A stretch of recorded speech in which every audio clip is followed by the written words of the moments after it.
must begin by honoring the Ohlone land we are on, a place at the fulcrum of human rights crises. Though my talk is not directly about the struggles and resistances of the Ohlone people, I would be contributing to the very human rights violences we are working to critique here today if I did not name this.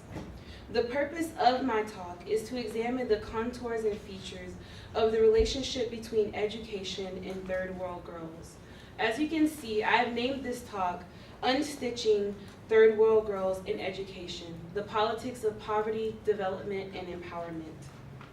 I named this talk in this way because I do aim to unstitch, to unravel, to undo, and to ask you to do the same with me on this journey today. I strategically use the terms third world to signal the way colonial, imperial, capitalist, and neoliberal practices have created the supposed third world. I further refuse the terms developing country or developing nation to signal that places outside of the West's understanding do not need to use Western metrics to measure their own progress to signal that they are somehow entering into a developed society. They are indeed developed. This discursive power must be named and challenged. And so I started my project this summer meditating on this question posed by anthropologist Faye Harrison.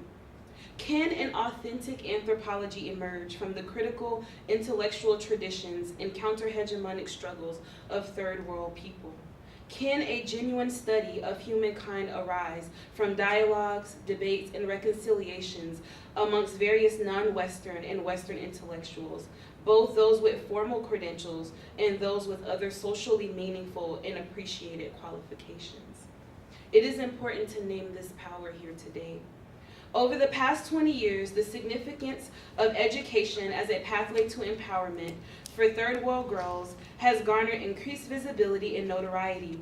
Very important development agencies and actors like the United Nations, UNESCO, the World Trade Organization have all boasted that when you invest in a third world girl, you inherently invest in changing her nation.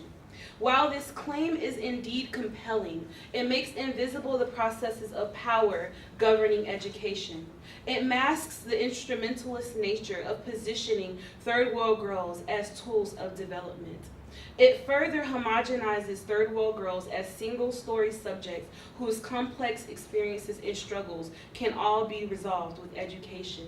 How can girls from such radically different nations with such different histories be woven together into a single story of education can somehow change their lives and ultimately change their nations? Many countries in the global south have been pushed to adopt this rhetoric and to proclaim that investing in third world girls in their own countries, they've seen a myriad of benefits: slowed population growth, increased GDP, improved health outcomes, slowed child marriage, and a host of other economic improvements. India is one of these such countries where I did my research. But here we have to begin to ask some very complicated questions. First, who gets to decide what exactly education is? All too often, education in this light begin to be understood as schooling. But what about people in these communities, and how do they define their own concepts of education? Next, we have to challenge this idea that when you educate a girl, you empower her to change her society. The word empower must be looked at the root word of power. Who has the power to name and decide this supposed education for girls in the third world? And lastly, I find it very dangerous and concerning that education has become the commonsensical, one-size-fits-all approach to absolve the complex issues of third world girls. And I started backwards from the bottom up to demonstrate that same concept that I hope to move through this summer while I was conducting this research. Hayuti looked up at me and smiled a half smile. Her eyes reminded me of the moon, soft and fleeting. We were sitting in her school's office when I asked her, "What does education mean to you?" She looked at me and she told me. We paused for a minute. My mother and I no longer speak the same language. Hayuti, her eyes were fixed on the concrete floor. She was fidgeting with her skirt, but I noticed that her face was very solemn. My life better than my mother. My life better than most people in my village. I go to school, I eat good food, now I go to college. This never happened for my mother. But sometimes I sad, you know? My mother and I don't speak the same language these days. 62 million girls. 62 million girls in the third world are not in school. Haiti is geographically located in India, but her story is 1 in 62 million to be exact. But what this statistic fails to illuminate, and what Haiti's own words help us understand, are how geopolitics, histories of colonialism and imperialism, and the global expansion of neoliberalism must be at the forefront of all conversations on girls' education. If third world girls can break cycles of poverty, then who will break the cycles of neocolonialism that have produced the cycles of poverty they are in to begin with in the first place? This summer, my project traced the lives of girls in northeastern India, the place known as Assam, with the intention of examining the socio-cultural context of education in the age where proclamations like education is a human right dominate discourses about girls' education. But as you can see, my project is not a feel-good story about the powers of education. It is in fact a challenge of this very thing. What do we do when the very things that are supposed to solve human rights crises creates new ones? If Haiti cannot learn in her own language, if she as a third world girl is not at the center of defining what education means for herself, are we not doing another sort of violence to girls like Haiti? And so I end this talk the same way I started, by honoring and acknowledging the knowledges and understandings of indigenous peoples. I ask us to think about what comes to mind when I say third world girl. Is it perhaps like the image that is on the cover of our program today? Is that the girl who comes to mind, her own potential somehow seen for us as a way to change the developing or third world, as I would say? I'm concerned about this. I'm concerned about how these images dominate discourses. And most of all, I'm concerned that these girls do not get to tell their own stories. And so I ask each of you to end and take on this challenge with me today. Please refuse the bodies of third world girls as your way of saying that change can happen. Please stop imagining third world girls as the answers to the world's problems. And most of all, please remember that it must be in their own terms, in their own languages, and in their own cultures if we truly want to understand the relationship between education and empowerment and human rights. Thank you. Hi, I'm Yasemin. I'm a third-year PhD student at UCSC Sociology. So this summer I partnered with Social Policy Forum in Istanbul to do research on access to early education in Istanbul. So you may be wondering what this old photograph has to do with access to early education at this moment, or the right to education. I would say nostalgia and claims to authenticity can complicate what we understand from the right to education. Researchers and people interested in human rights are well aware that access to education is a complicated topic. But how does cultural conservatism impact the right to education in the context of rampant inequalities, political conflict, and rising authoritarianism? Over the summer, I did my research in Istanbul on Islamic preschools that serve 4 to 6-year-olds. Most of these schools are unregulated and even deemed illegal by the state because carrying out religious education in a preschool setting is not allowed by law. The preschools that I'm researching now are at the heart of a current political conflict that can be traced back to a century ago. These schools name themselves as Sıbyan Mektebi in Turkish, which is a phrase that consists of kind of like defunct words in modern Turkish.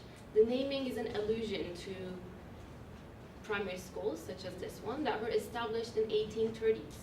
Back then, Sıbyan Mektebi were part of the modernization project of the Ottoman Empire to replace traditional institutions to catch up with the West. Whenever I ask my informants, they explain the names of the schools with a sense of pride and nostalgia. They had this glorious notion of a past they shared with one another, which was actually pretty similar, I would say, to the current government talks about the glorious past of Turkey. So here you see one of these schools in rural Istanbul in 1860s. All of the older form of schools were actually shut down in 1920s when when the empire collapsed and the nation state was founded. But just about a decade ago, the Sibyan Mektebi popped up again in a new form. So to be able to understand what these schools are about, and what it means for equal access to education, I carried out ethnographic research in 2 different neighborhoods in Istanbul. In addition to participant observation, I interviewed 20 people. So this photograph is not where I actually carried out the research. I also went through an IRB process, and I'm not sharing the whereabouts of my informants at this point, but it represents what it's like. So these are densely populated neighborhoods, underserved, where working class people live. And my informants were Sunni Muslims. They had low income, they had low educational attainment, and the women I talked to were not working. And most of them were pro-right-wing political parties, even if it's not pro-government. So a typical example of Sibyan Mektebi is where a woman starts one of them in a room in her apartment. So it's a neighborhood thing. She would use her neighborhood ties or her connections that she already has in an Islamist group to get in touch with the families. And this Islamic preschool would be less costly and considered to be more trustworthy. Later, if things go well, the founding teacher may be able to move her preschool to a new apartment or building in this area. And if things go even better, a school can ask for state accreditation, so it would be no longer unregulated, but which would mean that the Sibyan Mektebi would have found a way to circumvent regulations somehow, or find a way to connect with the government or the state officials somehow. So at all stages, the founding teacher, which is a woman in most of the cases, would get support through charity, through ties with an Islamist group, or some form of economic capital they gathered through family resources.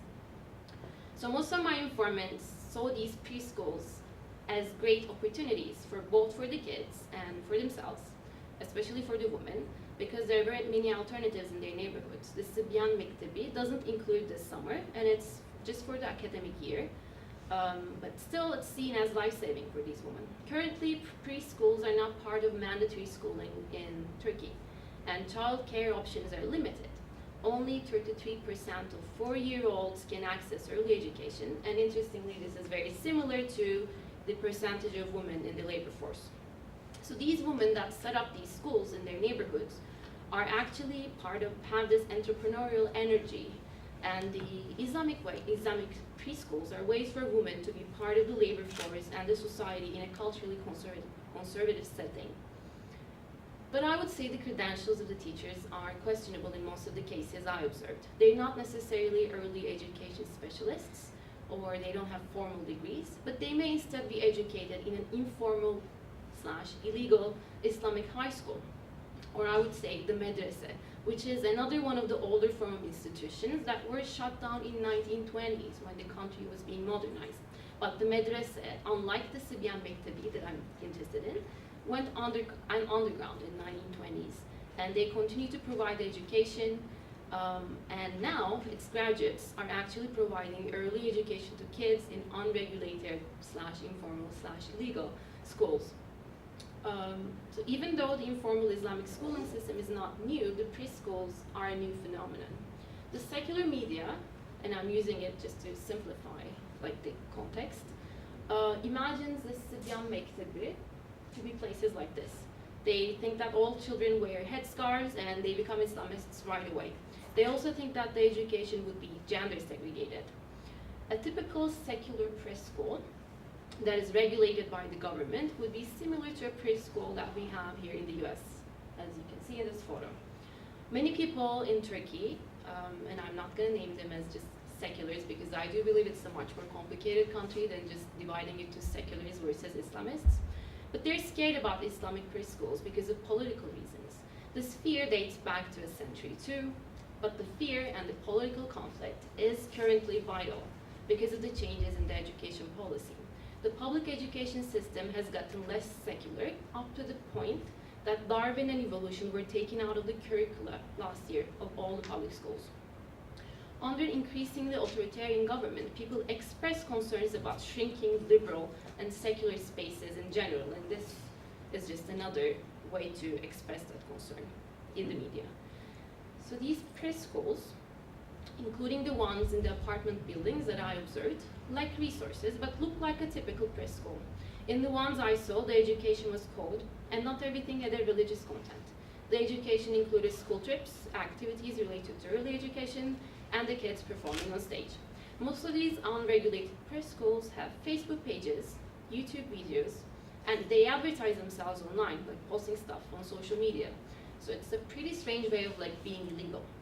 Some of the preschools that got accreditation turned into like private Islamic preschools, really fancy ones, and they're pretty expensive. They're definitely not for like working class people, and they're actually more expensive than the public preschool option, which also requires a fee.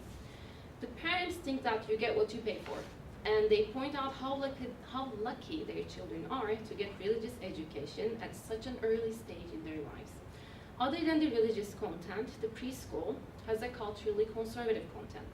A striking example is the way gender relations were portrayed to kids.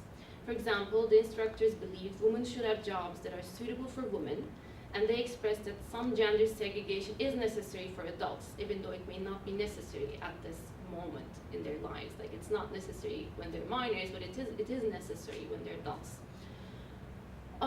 So despite the pros of this education that I've talked about, such as the provision of early education in an underserved region, and opportunities for mothers to participate in society outside of like their care duties, whether the preschools are compatible with children's rights in general are questionable.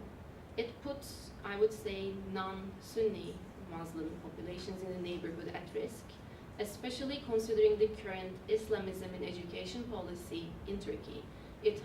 I believe it harms the possibility of universal access to education regardless of people's beliefs or social class. Overall, when thinking about the right to education or access to education, I think we have to assess in a context-specific way, as Derrika has been talking about. We have to look at what a specific form of education might imply, both for its participants and for everyone else in that society. Thank you for listening.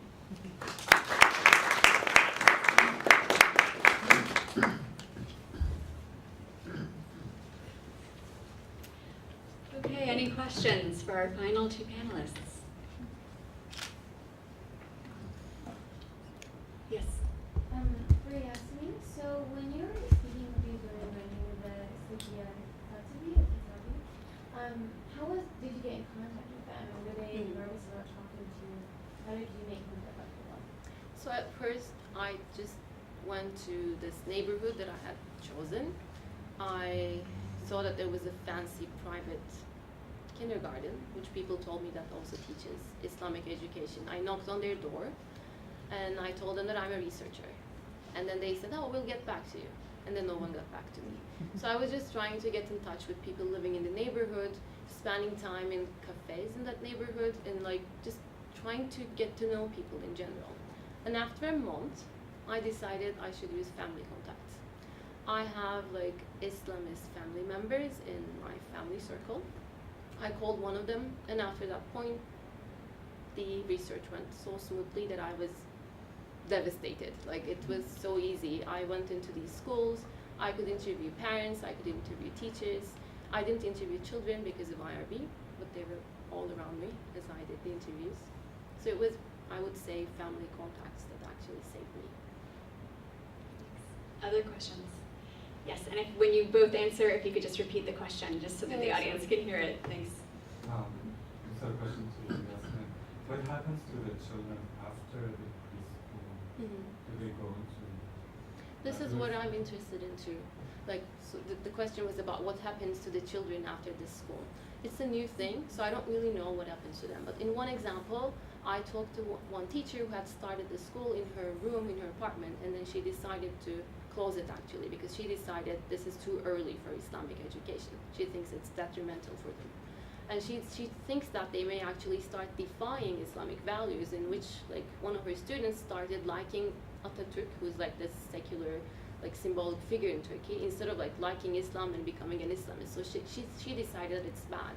But in general, I don't have outcomes about this. But the reason I got interested in this was because I know people who went through informal Islamic high schools, and some of them are my cousins. And I can see that we have like really different trajectories in life. It's like living in two different societies. Your schools are different, your jobs are different. It's almost like you're living in two different countries. So I don't really know the outcomes of the Sibyan Mektebi just because it's new, and I just started my project thanks to this fellowship, so we'll see. Other questions? Yeah, Andrea? Derrika, I wonder if you could talk a little bit about the work you've been doing with this school. I know you've been going back to over time. If you could just give us a little bit of a sense of what that work looked like. If you can repeat the question. Okay, so the question is to talk about the work I've done with this school and how I've gone back over time. So I've been working with the particular school that I was at for the past 6 years. And I originally went there as part of a master's project. And the project was looking at human rights and education from a particular angle of arguing for education as a human right. And I think when I went, I quickly realized that that was a little bit dangerous of a rhetoric because the people hadn't been consulted in this particular research project. And someone else on the outside coming in was imposing this view of human rights. I also had a language barrier, so I realized if I really wanted to understand this, I would have to learn language. I would have to continue to go back. And so over the past few years, that's what I've done to learn Assamese, to continue to go back, and to ask people in this community, how do they feel about education? And are their values in line with what other NGOs are trying to impose on them? Yes, okay. I have like a question to Yasemin and to Derrika. So my question to Yasemin is, so considering the fact that Turkish government is really very oppressive now, how do they really react to those types of education, right? Because it seems like it's a bit not clear, right? It's not like liberal, it's not like socialist, but at the same time it's also something different that like the contemporary president would see as a goal, right, of education. So I wonder how the state reacts. And my question to Derrika is, because you problematize education for girls so much, I wonder what is the real solution to that? And could the solution be that if the teachers will be from the community, it will just kind of help to make the education less alien and kind of more rounded? So how do you see what is like really a solution to that? Because anyway, they need education, right? So how do you balance? So the question was about how the state reacts to these schools, considering that it's a very repressive period in Turkish history at the moment. I would say that it's mixed. I've been trying to understand the links a particular school has with a certain Islamic group, because there are lots of different Islamic groups in Turkey at the moment, and not all of them are like enemies of the state, I would say. Some of them are like in good partnership with the state, and I'm guessing maybe that could be one of the reasons that's how they can get by. But recently, just 2 years ago, the state started opening up its own Sibyan Mektebi. The Ministry of Religious Affairs started the same thing just because it was popular. And before starting my PhD, I was working in a policy center, and I had seen like people from the Ministry of Education telling that like we have to open up our own schools, otherwise people go to these unregulated ones. So they were using it as a justify like Islamicizing the education system, saying that there is demand for it. But on the other hand, I think they were cautious about like any type of religious activity that is not state controlled. That's my initial observation at this moment. And the question for me was, what do I see as a solution, since I'm problematizing education so much, and the girls have to be educated. So So I think I would answer that by saying this question of education is inherently a question of power. And what I really am trying to get at is school is not the only pathway to education. And so if we position school as the ultimate way to be educated, then we are doing some very dangerous work, because then the question becomes, whose education is it? What happens in that classroom? And a big question in this context is language. So the girls are not able to learn in their language because that's just not how it operates there. They have to learn in English or Assamese. Assamese is not their native tongue or their mother tongue. So there are a lot of questions about power and who makes the decisions. For myself, I don't have the answers, but I think the first step is talking to these girls and also recognizing that different national contexts are very complicated. And particularly in this case in Assam, these people are located in India, which is complicated as a nation state, and they don't really identify with the nation state of India. So I think there are a lot of questions that have to be sorted through, but I would say they are educated. That's exactly what I'm trying to get at. They have so many skills and so many knowledges that are illegible to us in the West when we center schooling as the way to be educated. I think we have time for one last question. This is also a question for you, Derrika. So, do you worry that, because I know, well, I'm not as knowledgeable about India, but I know in Pakistan, which of course is less developed than India, education is a problem. Like people, many girls are not educated. So, it's like for people to problematize that at this stage. Do you worry that it's not the time now, because still many women, if not most in India, still not being, or most women have, and especially in rural areas, aren't even getting the basic level of education to then be criticizing what it is, almost in the way of like if there's people starving and you're giving them food, is it the time to criticize what that food is before people are fed at all? And how do you work around that? Because of course your research is super important and that needs to be heard for sure, but how do you respond to people who are like, well, they're not, there's places who aren't educated at all, so shouldn't we focus on giving them that base level? So I think I'll try to simplify the question. Yeah, What would I respond to people who say, but there are people in places that do not have any formal education? And I really need us to make that distinction between formal education and in cultural nodes of knowing and education.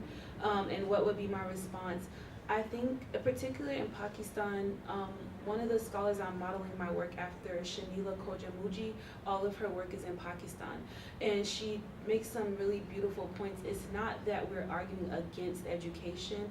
What we're saying is the way it's being homogenized right now and it's become a tool of economic development is very dangerous, because the girls are educated as so much that they're a means to an end. And the goal of supposedly educating them in this formal way is not really about them. It's not to teach them to think for themselves or to empower themselves. It's to empower the nation and to increase GDP. And then it's also then used against them because it's about slowing population growth, and now their bodies are these sites of development. And so I would say it's people in these vulnerable populations at these very fragile intersections have to be the people to be able to give us the language. Maybe we don't have the language yet or the imaginations for what this kind of work would entail. And it's hard work because it's asking us to undo everything we know about school as this great thing that will change the world, and to begin to insert new imaginations about what is possible. And I think in Pakistan as well as India, there's so much happening that goes under the radar, people don't know about. The resistance of those women is very powerful, and there are ways that they do maintain education outside of school. Sammy, I saw your hand like 2 seconds later. If you want to, we have 1 minute left if you'd like to ask the last question. I think you guys both had some very compelling talks, and I think it's beautifully juxtaposed because there's this kind of dynamic between the two where it's like, Derrika, you're looking at how power, and I'm simplifying here obviously, but you're looking at how like power is homogenizing education and there's no local consultation for how communities want to be educated. Then Yasemin, you're looking at like how when you do consult the local communities and their vision for education differs than what's like in power and law, that can also come up with issues. So maybe kind of like flipping the script, and so it's like, I think the intent of not consulting locals on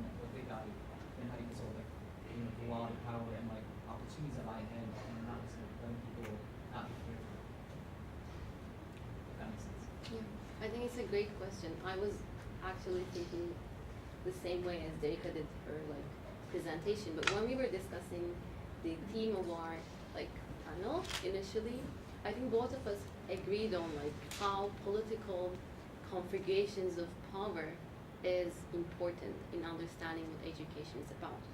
And in my case, I'm just talking about a particular type of local actor, and it's just one actor among many others. So I'm from Turkey. I was born and raised there. Up until moving here, I lived there all my life. I'm one of the local actors as well, and I have my own expectations, own dreams about what life should be about, and these people can have theirs. I think it's more of a question about how a society lives and exists together. What is it that makes a society a society?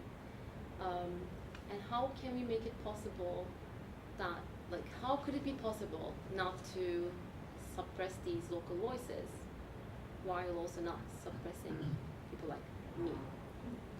I think it's a tricky question, and I think it requires lots of research, and I'm interested in social policy and social rights and how people can get together in education. I think I still believe in the worth of education and the value of education, as Derrika was talking about, but I think we need to pluralize what we understand from education. Any last 10-second comment? I'll say very quickly, I fully agree with what you said, and I think for me, the danger is that the image of the third world girl is so dangerous and problematic, but it's become so widely accepted that when you look at Let Girls Learn, Care.org, almost every organization says that the girl is the answer to the world's problems. And this girl didn't get to be a stakeholder. She's not in any of the meetings I've been in. She doesn't get to be here today. She's not, so these are the questions of power of why is she this person who's being articulated as the answer, but then she also has no voice, or is Bernie said earlier, her voice is intentionally unheard, and that's a problem. And on that note, I want to thank our last panel for their contributions. So we're now going to have our closing comments. I'm going to invite to the front Eric Stover, who is, of course, our faculty director and the person who started this program and has helped to make it possible from the get-go. Thank you. Thank you, Alexa. I'll try and keep it brief. I don't like to speak from notes, but I have to admit that I was taking notes during each of the presentations. Because I tried to think of what were the themes that were coming through. Before I do that, I really do want to thank Alexa for emceeing the event today. As always, a great job. And I want to have a couple announcements or just statements. One is I'm inviting all of you on the 1st of November, which is next week. If you could mark 12:45, if you're here on campus, in the courtyard at the Zeb Cafe, which is right down here. We're going to have a group that are going to come together, and we're going to read the names of the 31 human rights defenders that died in 2017. We want to honor them from around the world. So if you can come join us. We will have a list of names, and people will be standing up and reading their names. And the second thing is, everybody here is registered to vote? Yes? I would also encourage you, whenever you speak to somebody, ask them if they're registered to vote, and really encourage that we go out. I think it's so fundamental at this time in our history. So what I also, when I came to Berkeley 23 years ago, I thought, what a great opportunity. I was in my early 40s, and I'm going to be able to have all this expertise here at Berkeley. But I soon found out within 2 or 3 years that so many of the faculty here are so involved in their own projects that really the resource, the richness of this campus is the students and the ability to work with students, engage with them. And that, we'd already started the fellowship program, I should say, before we began, but we really boosted it up, and we expanded it to 18 or 20 fellows every year from across 6 UC campuses. And I want to say, as I was listening today, I was kind of psychoanalyzing, and I was thinking, what happened to each of these fellows as they went out into the field, each of you? And I started thinking, first of all, I hope the fellowship will convey to you that, and it's an adage I live by, life begins at the end of your comfort zone. That you actually went into this fellowship and all of a sudden you found yourself not in the sisterhood and brotherhood of Berkeley, you were in a new situation, you had to challenge yourself to think in certain ways. And I hope the other thing that maybe came across to you, and I'm just looking, is that you come to realize that, you know, this fellowship is not about me, it's about the people I'm working with or the organization I'm working with, how critical that is. And also coming to recognize, and I think it was said several times, the courage of the people we interact with when we work on these projects, and the courage for them to come forward. I'd also say that when we think about, well, what are the ethics of what I'm doing? What's my own security, but what is the security of those people I'm engaged with? And that's so absolutely critical. Another thing I hope we learn is empathy and humility. That we come to, through the fellowship, we empathize, we understand, and are able to listen and come to feel, you know, somewhat humbled. And that also comes as a researcher, as someone working there, is how you develop and become a good listener. I wonder how many of you fellows went through that process. If you learning through your fellowship, you know, I really need to listen here, because we all have opinions, but they can mislead us if we don't really learn to listen. And I think another is critical thinking. How many of you felt maybe the hypothesis I went with wasn't the one I returned with, because I got exposed to so much richness and new ideas. And then I think at the end of the fellowship, maybe on your plane or the bus or however you're coming back, is that it does come back to me. And it's something where you come back, resume school, and you kind of think, because of this fellowship, I need to learn more. There's things that I didn't know when I went, and I really need to dig in. So I hope it has sort of a pedagogic value. And then, of course, finally, the language, that then how, and this is where I really want to congratulate all the fellows. This is my 23rd year, so I've listened to 300 or more fellows come back and present, and how really wonderfully articulate you were and succinct in your presentations. With that, I'd like to, again, thank everyone for coming.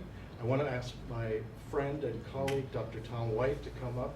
He is our benefactor here for the fellowship program, a friend of the Human Rights Center, say some closing remarks, and then we will hand out your certificates to each of the fellows. Okay, thank you, Eric. I also made just a few quick observations of this year's fellows compared to the ones in the past. I think one thing that has happened over the years is that the fellows who come now, the applicants, already have had in their life major experiences with social justice and human rights work and ideas. And that's extremely impressive that you come not only from a broad range of disciplines, not just law or public health, but from journalism, political science, and a whole range of other disciplines, where human rights has now become more pervasive, if that's the right word, in other disciplines, and more people are making a component of their careers, whatever discipline they've chosen. And I find that very, very encouraging about the breadth of not only your backgrounds, but also the partner organizations with which you've chosen to work. I think another theme that came out was the adaptability of the fellows in the light of local opinion among the groups that you were working with, that you adapted your projects to reframe them in the sense of local needs and local language, including the terms that are used to define key elements of your project, as well as the definition of how power is employed in that particular setting. And then finally, I'd just like to say that many of the fellows spoke about or were concerned about the impact of your project on the groups with which you worked. And that, of course, is crucial. But at the same time, all of those projects had an impact on you that you'll actually, I think, never forget, and that I hope will inform your future work and your different careers in the way that you always make human rights and social justice to continue to be a part of the rest of your lives. So I thank all of you and also the Human Rights Center and Audrey for making this happen again this year. So thank you, everyone, and we will have a reception here. The bar is open, and thank you all for coming. I hope to see you again next year. Bye.